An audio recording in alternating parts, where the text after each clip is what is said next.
What happens to him you should feel conflicted about as an audience member. I think they're going to be surprised about the heart of the movie. I think they'll be surprised that it really is like a coming of age horror film.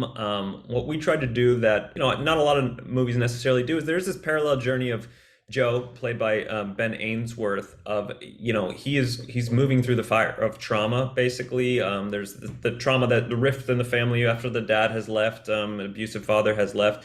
And we parallel that with the demon, Daniel, and his traumatic journey. And I think what we do, we really tried to humanize our antagonist at the end. What happens to him, you should feel conflicted about as an audience member, even though he has waged this sort of terror on our characters. His origin, his past, his story, and ultimately what happens to him is tragic in its own right. So these parallel journeys of these two boys that are of similar ages, I think, is something that we really put a lot of work into, and perhaps would surprise audiences.